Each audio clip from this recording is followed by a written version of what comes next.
Hello, c'est Nathalie.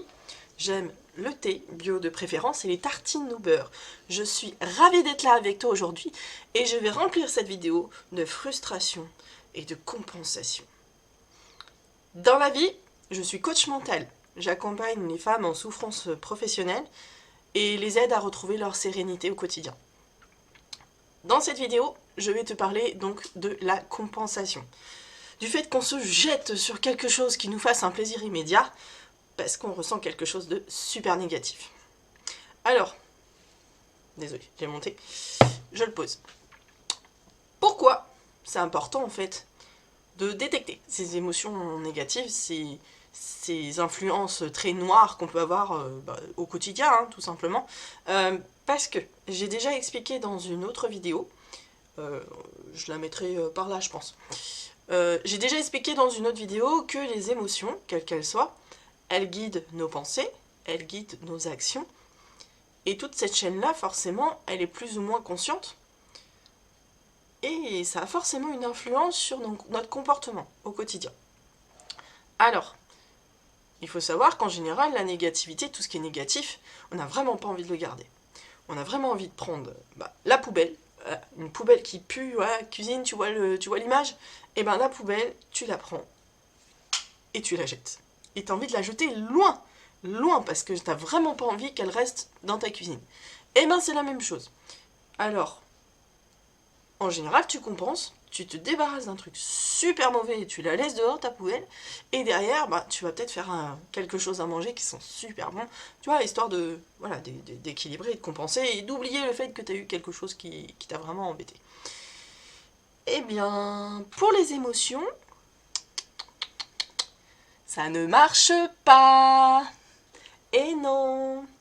Alors, pourquoi, à ton avis, tu compenses autant quand tu as des émotions négatives? Eh bien, c'est justement ce que je vais t'expliquer. Je vais te donner 3 conseils. Je ne vais pas forcément expliquer toute la logique qu'il y a derrière. Je vais te donner 3 conseils, en fait, pour pouvoir te permettre de sortir, en fait, de ce mode de compensation par rapport aux émotions négatives. Alors, mon premier conseil, c'est d'accepter ces émotions négatives. Je vais te donner un exemple pour que tu comprennes bien. Je vais donner un cas à moi, tu vois. Je l'ai vécu. Quand tu rentres du travail le soir, t'en as ras-le-bol de ta journée, t'es épuisé que t'en peux plus, et tu broies du noir, tu vois, t'as un gros nuage noir sur la tête tellement t'en as marre, et la première chose que tu fais, c'est que tu rentres dans la cuisine et tu veux manger un paquet de gâteaux. Ouais, tu vois bien la scène. Ok. Alors, au lieu de te jeter sur ce paquet de gâteaux et de finir la boîte, et on n'en parle plus, et on fait autre chose après, tu vas prendre ta boîte de gâteaux et tu vas la poser devant toi. Ouais, c'est frustrant, hein. Je sais, mais tu vas voir. Pendant 5 minutes, tu vas rester devant ton paquet de gâteaux. Voilà, ou ce qui te fait plaisir, ou ta compensation, ça peut être les réseaux sociaux aussi, ou tu vas rester devant ton téléphone en disant pourquoi Pourquoi j'ai envie de manger ce paquet de gâteaux? Pourquoi j'ai absolument envie d'aller voir les réseaux sociaux là maintenant, tout de suite? Là, ça peut pas attendre. Pose-toi cette question. Pourquoi j'ai pas faim là? A priori, j'ai pas faim. Pourquoi je veux le manger ce paquet de gâteaux? euh, Est-ce que j'ai vraiment faim? Est-ce que j'ai peur de quelque chose? Je suis frustrée. Tu te poses plein de questions. Voilà, tu te questionnes et y a pas de filtre. Hein. Tu discutes avec toi, tu peux même discuter à voix haute. Hein. Mon mari m'a déjà trouvé en discutant avec mon paquet de gâteaux, il m'a dit mais pas bien, hein. Mais c'est aucun problème, c'est ok. Ce qui a en compte, c'est surtout que tu comprennes pourquoi tu veux manger ce paquet de gâteaux. Alors, au bout de 5 minutes, franchement, 80% des personnes savent déjà pourquoi elles veulent le manger. Elles connaissent l'émotion qu'il y a derrière. Donc, si au bout de 5 minutes, tu as toujours envie de manger ton paquet de gâteaux, c'est ok. Vas-y, mange ton paquet de gâteaux. Par contre, tu sais pourquoi tu veux le manger. Et ça, déjà, c'est un très bon début. Mais dans 80% des cas, ce qui se passe, c'est que d'une, tu sais pourquoi tu voulais le manger, et que deux, tu as compris que c'était pas la solution de ton problème. et que tu te dis, bah finalement, je vais laisser mon téléphone, j'en ai pas besoin. Ou alors, je vais ranger ce paquet de gâteaux et puis on verra plus tard pour en manger un. J'en sais pas, on verra. En attendant, je vais trouver une autre solution à mon problème parce que la solution, c'est pas celle-là. Ok. Ça, c'est 80% des cas, donc ça vaut vraiment le coup de se frustrer un tout petit peu et essayer de comprendre pourquoi, voilà, pourquoi on est dans cet état-là. Le deuxième point que j'aimerais te... Le deuxième conseil que j'aimerais te donner, c'est de prendre ton temps.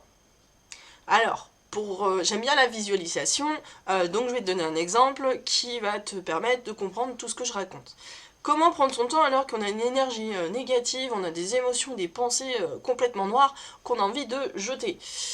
Ok, on va prendre l'exemple d'une photocopieuse.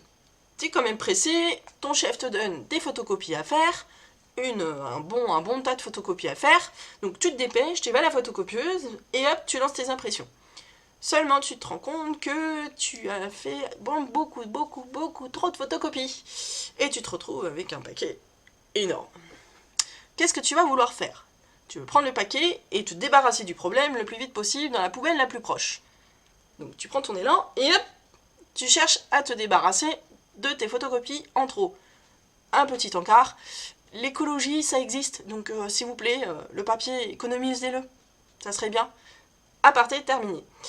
Donc, qu'est-ce que ça veut dire ça? Rien que ce petit parallèle, c'est exactement la même chose que ce que tu fais avec tes émotions. C'est-à-dire que tu as une émotion négative en disant putain j'ai un paquet de feuilles et tout, ça me saoule. Bon, bah le paquet, je m'en débarrasse. Et ben c'est exactement pareil. Tu fais la même chose avec tes émotions négatives. Ensuite, qu'est-ce qui va se passer? En allant trop vite, tu t'es pas rendu compte en fait de tout ce qui se passait dans le local de la photocopieuse. En prenant ton élan, tu cherches à te débarrasser de tes photocopies, et là, malheur, la poubelle, elle est archi blindée, ça déborde de partout. Qu'est-ce qui va se passer avec ton paquet de photocopies? Eh ben, tu vas renverser la poubelle, et les pages vont s'étaler partout dans le local photocopieuse, et tu vas devoir tout ranger. Concrètement, qu'est-ce que ça veut dire? Ça veut dire que le fait d'avoir voulu jeter le plus vite et loin possible ton problème, ton émotion négative loin dans la poubelle, par la visualisation du paquet de feuilles, et derrière, qu'est-ce qui s'est passé? Bah, le problème, il t'est revenu dessus.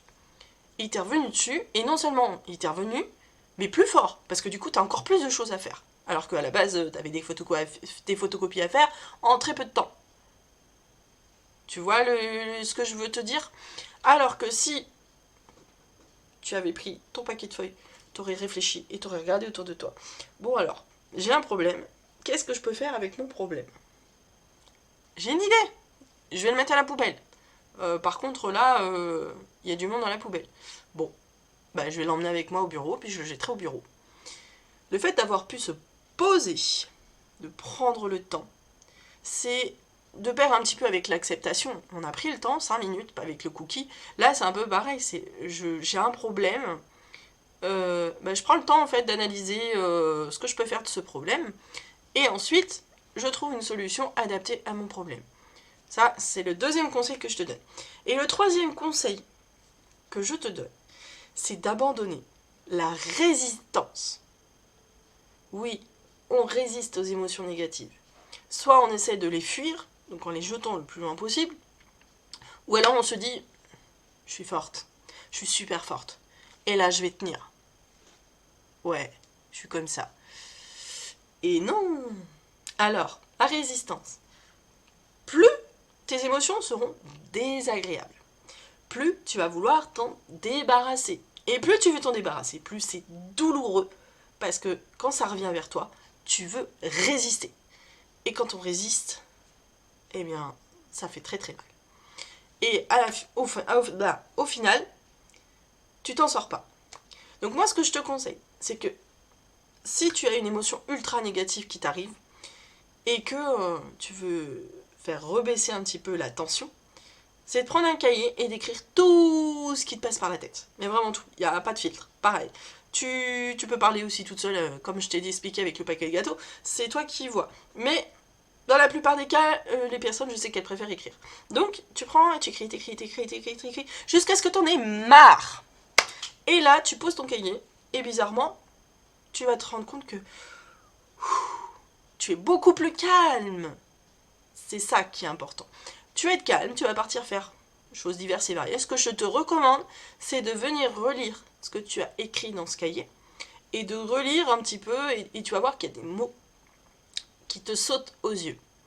Et ces mots-là, ces choses-là, ça te permet d'identifier quelle est vraiment profondément la source de ton problème et de ton émotion négative.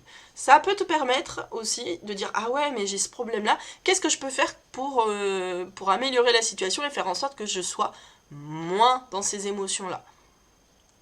Ça a une piste de travail. En tout cas, c'est les 3 conseils que je te donne pour pouvoir maîtriser un petit peu ces frustrations, ces énergies négatives et arrêter de compenser avec des choses qui nous font parfois du mal. Alors, moi, si tu veux, je t'accompagne dans tes difficultés, tes souffrances au travail, pour éviter le burn-out. Je te permets de te reconnecter à toi-même et je te donne des outils très simples et très efficaces pour être sereine au travail. Si c'est le cas et que ça t'intéresse, tu peux cliquer en dessous dans la description pour prendre un rendez-vous avec moi. Si la vidéo t'a plu, n'hésite pas à la liker et à t'abonner à ma chaîne pour avoir un maximum d'informations. Et sur ce, je te dis à très vite et pour la prochaine vidéo, je pense que je vais parler des erreurs. Oh, ça peut être une bonne idée. À très vite, en attendant, sois sage et à bientôt. Ciao ciao.